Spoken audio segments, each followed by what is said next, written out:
Olá, meus amigos, tudo bem com vocês? Um excelente dia, uma excelente sexta-feira e nós vamos debater o nosso Esquadrão de Aço, trazendo a nossa análise e o nosso ponto de vista. Desde já eu peço seu like, se você não conhece o canal, se inscreve e, claro, compartilhe o link nas suas redes sociais. Vamos para os nossos debates aqui, baseados sempre, claro, e dando os créditos desta vez para o portal GE, trazendo informações do Esquadrão de Aço. Eu quero trazer logo na primeira manchete uma frase que eu gostei muito, né, do jogador Rildo, quando ele fala: todo jogador deveria jogar no Bahia uma vez na vida. Rapaz, isso trouxe uma sensação boa, né?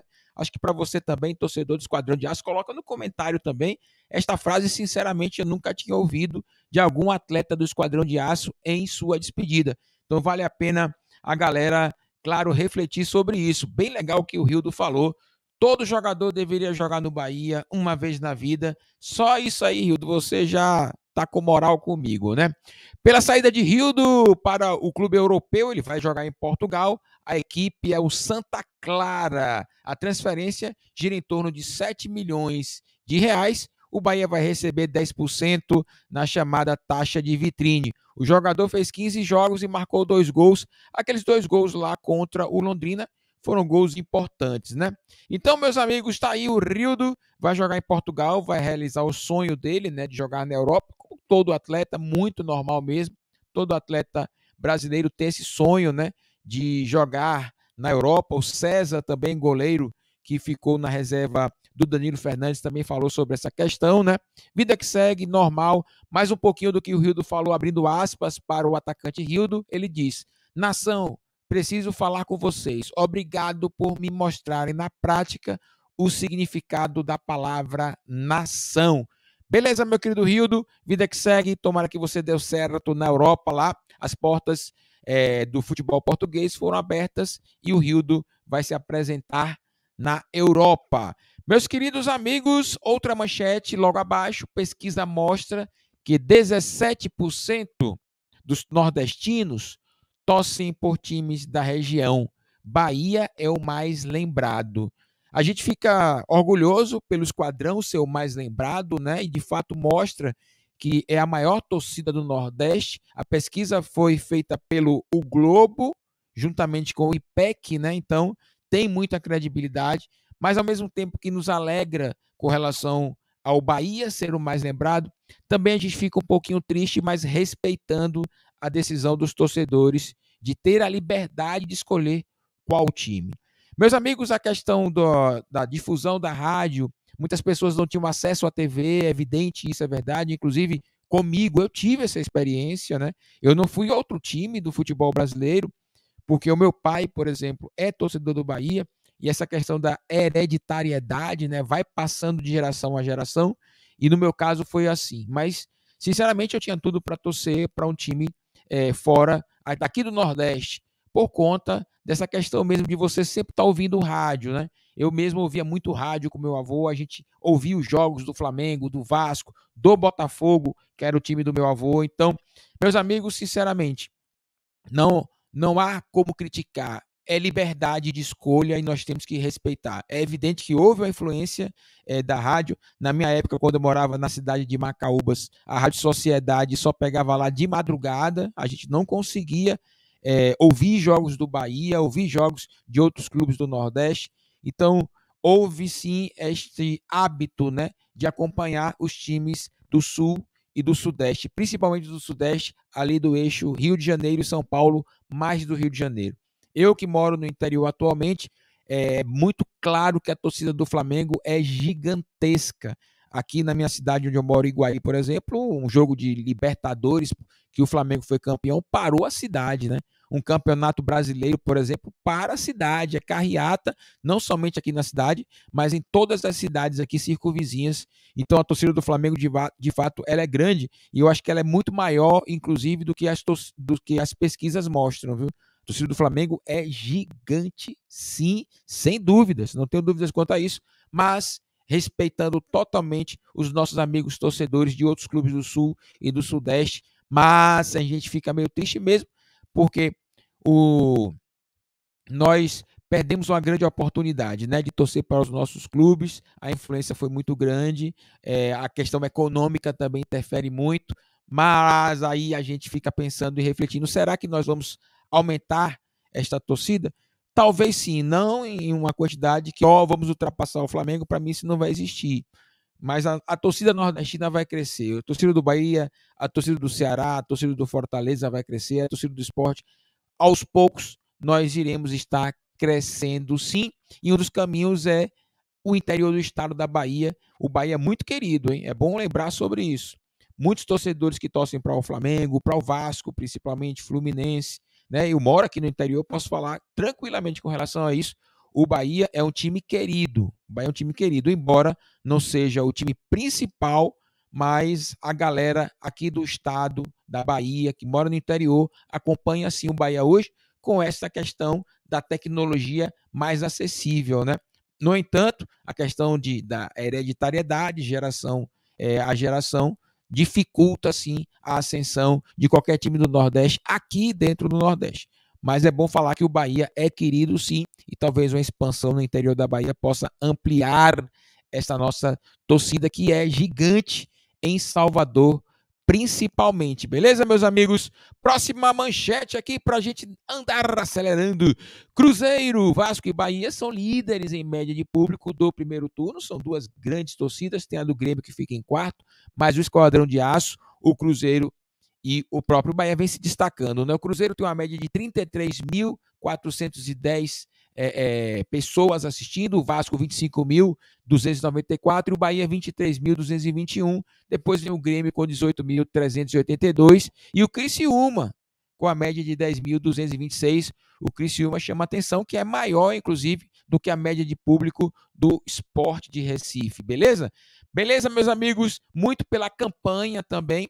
No entanto, a torcida do Bahia é uma torcida grande, pulsante e gosta de acompanhar o seu clube dentro da Arena Fonte Nova, o Vasco e o Cruzeiro da mesma forma, beleza? Raí garante que o Bahia quer mostrar a evolução contra o Cruzeiro. Eu vou trazer, eu coloquei a questão do Raí aí, que teve uma pergunta que eu achei bem interessante, quando ele foi perguntado o seguinte: vídeo de apresentação de Raí mostrava dribles e finalizações.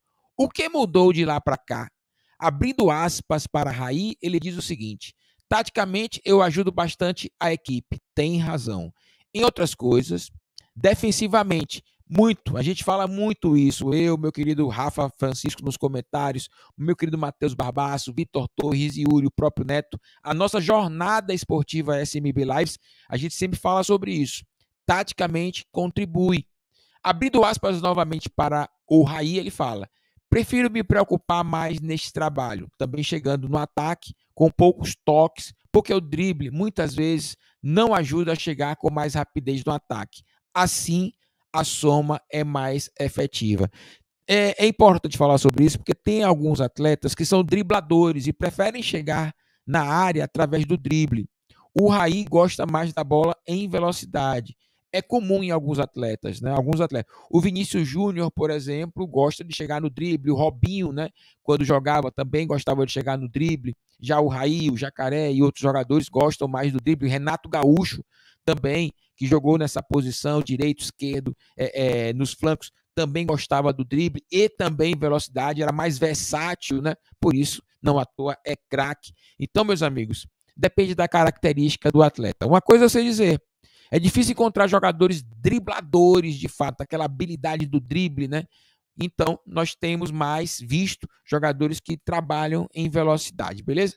Mas o Raí, de fato, se destaca pela questão do conhecimento tático, né? Se formou na Europa e tem razão. Ele fecha a linha de 5, ele fecha uma linha de 4 certinho ali. Taticamente, ele faz um bom trabalho. Infelizmente, na parte ofensiva, ele precisa melhorar, beleza? Meus amigos, campeões nacionais formam G4 após o primeiro turno. Marca de 70% dos times sobem. Então, o que quer dizer isso aí? É que o Bahia, o Cruzeiro, o Vasco e o Grêmio estão no G4. Após o primeiro turno, permaneceram no G4 e a tendência é que eles permaneçam. 70% dos casos fazem com que esses times subam. É número, na verdade, é um fato, é uma pesquisa. Outra, Bahia passa primeiro turno inteiro no G4, ótimo, e iguala feito de 5 times. Tratando primeiro essa questão do G4 no primeiro turno, é muito importante que a gente valorize o que o Esquadrão fez nesse primeiro turno, mas ao mesmo tempo entendendo que não foi bem. Tanto é que trocou de técnico. Trocou de técnico já percebendo que poderia haver uma queda muito maior. O Bahia se antecipou ao fato e desta forma conseguiu permanecer no G4 com a melhoria, principalmente a melhoria tática da equipe. É muito importante falar isso. Taticamente, sim, o Anderson tem alguns pontos de correção. Substituições, por exemplo, valorizar mais o Miqueias e o Gregory, mas taticamente o Bahia evoluiu em comparando com o Guto Ferreira. Números são importantes, mas não nos dão a certeza. O campeonato ainda não terminou, ainda há um segundo turno longo para se caminhar e corrido, porque existe uma Copa do Mundo em novembro. Então a parte física vai contar muito. É fundamental que o Bahia possa sofrer menos, o que eu gostaria muito. Não acredito nisso. A gente vai sofrer até o fim. Mas se pudesse, seria ótimo. Números são importantes, mas o fato é, o campeonato não terminou e todo cuidado é pouco. Concentração, treinamento. O Esquadrão de Aço tem que sempre estar atento, alerta, para não deixar a peteca cair e o Esquadrão de Aço, que permaneceu o primeiro turno todo no G4, pode ter uma surpresa. Então, eu acredito que o Bahia está muito envolvido nesta possibilidade de prosseguir no G4 e chegar à Série A para 2023. Um outro detalhe, e o informe aqui embaixo, Bahia passa primeiro turno inteiro no G4, igual a feito de 5 times. Isso é bom, isso é ótimo, é mérito, tá de parabéns demais o Esquadrão de Aço. No entanto, nós não podemos perder o fôlego. Eu me lembro muito bem de 2019, na Série A, o Bahia arrebentou no primeiro turno e sentiu, desidratou no segundo turno e, claro, não caiu, porque soube fazer um excelente primeiro turno, mas ficou aquele gostinho chato de o Bahia ter feito o segundo turno ruim. É claro que cada ano é uma história e eu acredito que isso não vai acontecer, até por ser torcedor e também acreditando no time do Bahia que está se apresentando aí. Nesta Série B de 2022, nós temos 5 times grandes, 4 vagas. Me parece que Cruzeiro, Bahia, Vasco e Grêmio estão caminhando para a Série A. Mas volto a repetir, todo cuidado é pouco, muita concentração, muito treinamento, muita correção e a permanência do que está bom na equipe. O primeiro jogo do Bahia no segundo turno é dificílimo, que é contra o Cruzeiro, beleza? Então, se liga! Por falar em Cruzeiro, por falar em jogo difícil, tá aí na tela, meu amiguinho, tá aí na tela. Jornada SMB Lives, conto com você. Narração, Wendel Oliveira. Comentários, Rafael Francisco, jogando duro e arrebentando. Meu querido Neto, se você participar, seja muito bem-vindo. Meu querido Neto, jogador e arrebenta do SBTV. Lembrando, não esquecendo, que a galera do SMB Lives vai estar no Mineirão. Claro, e quem sabe poderemos ter aquela imagem, né, do Mineirão lotado com a galera lá do SMB Lives, meu querido Vitor Torres, meu querido Yuri, meu querido Matheus Barbaço. Então você não pode perder. Jornada SMB Lives, transmissão, narração, comentários e com certeza nós estaremos também com o link lá em Minas Gerais, em Belo Horizonte, direto do Mineirão, como eu gosto de falar, jogando duro e arrebentando. Meus amigos, deixa o like, se inscreva no canal, compartilhe o link. Que beleza, é o trio de ataque, ó. Se inscreva no canal, deixe seu like, compartilhe o link. É o trio de ataque, meu amigão. Fortalecendo o canal, o Wendel, meus amigos. Um forte abraço a todos vocês, uma excelente sexta-feira e vamos voltar, claro e evidente, com vídeos ou com lives falando do jogo do Bahia contra o Cruzeiro, beleza? Forte abraço, valeu!